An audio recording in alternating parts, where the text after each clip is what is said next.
All right, let's get right into it. Today, we're pulling back the curtain on one of the most powerful features of VS Code, its extension ecosystem. We're going to find out how they really work. You know that feeling, right? You're deep in your code, and your linter just flags a typo, or the debugger stops at the perfect spot, or autocomplete literally reads your mind. It can feel like absolute magic. Well, spoiler alert, it is not magic. It's actually something even cooler. A really well-designed, powerful extension system. And over the next few minutes, we're going to break down exactly how it works so you can go from just using extensions to maybe even building your own. Okay, so first things first, let's talk about the anatomy of an extension. It turns out every single one, at its very core, boils down to just two essential files. And I love this setup. It's such a smart separation of concerns. On one hand, you've got your package.json. Think of this as the what. It's the manifest, right? It's where you declare to VS Code what your extension does, what commands it adds, what UI it creates. And then you have extension.ts. This is the how. This is the actual TypeScript code, the brains of the operation, that kicks in when your extension gets activated. And what's so cool about this is how declarative it is. I mean, look at this snippet from the package.json. You're not really writing logic here. You're just making a declaration. You're telling VS Code, hey, I've got a new command for you. The system should call it extension.helloworld, and in the menu, just show the title Hello World. That's it. So simple. But, of course, just declaring a command doesn't make it do anything. That's only half the battle. You need to actually hook it up to some real code. And that's exactly what the activate function in your extension.ts file is for. This is like the main starting point for your extension. It's where you say, okay, for that hello world command I declared, here's the actual function that should run when someone clicks it.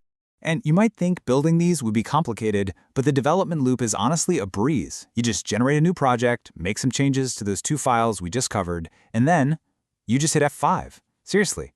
That spins up a whole new VS Code window with your extension running inside it, ready to test. And if you want to see your changes, just a quick Command R to reload. The feedback loop is super tight. Okay, so basic commands are awesome. But let's be real. Sometimes you need more than just a pop-up. What if you want to build a full-blown custom user interface right inside the editor? Well, that brings us to our next major piece of the puzzle, the magic of web views. And this is a question a lot of developers have, right? How do you create something really rich and interactive? Something that's not just a simple notification, but a whole custom panel that lives right in the sidebar. The answer, my friends, is something called a web view. The best way to think about it is like a tiny, self-contained web browser that you can just drop right into a VS Code panel. It's basically a sandboxed iframe. This is huge because it means you can build your UI using all the web tech you already know and love. HTML, CSS, JavaScript, you can even use frameworks like React or Svelte.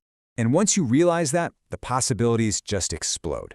You can build pretty much anything you can imagine. We're talking to-do lists, you might have seen Ben Awad's famous tutorial on that, or you could build interactive charts, custom settings pages, live previews, you name it. It's basically your own little canvas to paint on right inside the editor. Now, you might be thinking, okay, a tiny browser is cool, but is it just stuck in its own little world? And the answer is no, that's the key. It's not completely isolated. Your WebView frontend and your main extension backend can actually talk to each other. They pass messages back and forth using a simple API called PostMessage. This is how your fancy UI can tell the extension to do things like run a command or read a file from the disk. Okay, so that's pillar number one, building custom UIs with web views. The other huge thing extensions do is teach VS Code how to understand new languages.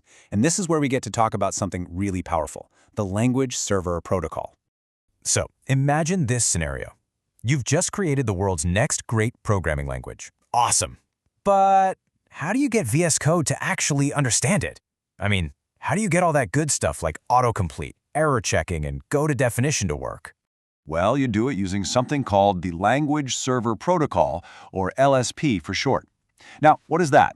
It's basically a standard agreement, a common language that lets a special program, the language server, provide all that code intelligence to an editor, which is the client. And here's the most important part. That server runs as a totally separate process. And this slide right here shows why LSP was such a game changer. Think about it. Before LSP, if you wanted your language to work in, say, VS Code, Atom, and Sublime, you had to write 3 completely separate extensions. It was a ton of duplicated effort. But with LSP, you just write one language server, And then any editor that understands the LSP protocol can use it. VS Code, NeoVim, whatever.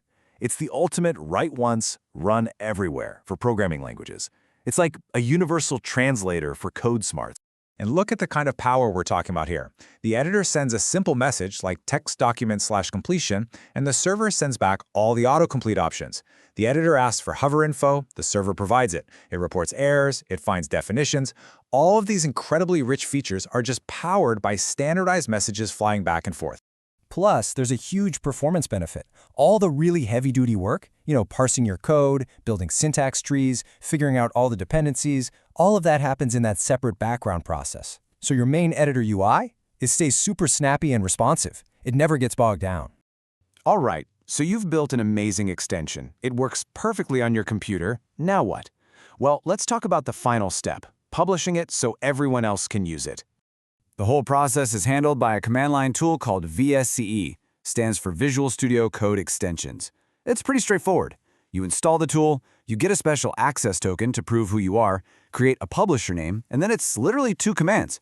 VSCE package bundles everything up into a single .visix file, and VSCE publish sends it up to the marketplace. Done!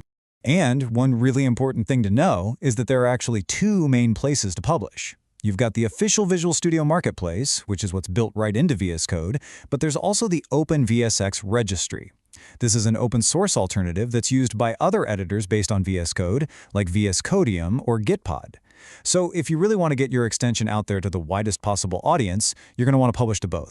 Okay, so we've covered a lot. Let's take a step back for a second. What's the big picture? Why is this system designed this way, and why does it matter? It all comes down to this. Extensions are what turn a great editor into your perfect editor. They let you customize and mold your environment to fit your exact workflow, your specific projects, your unique style. And the best part is, once you've built that perfect tool for yourself, you can share it with millions of other developers. So, there you have it. We've seen the 2 core files that make up every extension, the 2 big patterns for building UIs and adding language smarts, and how to get your creation out into the world. You now know the fundamental building blocks.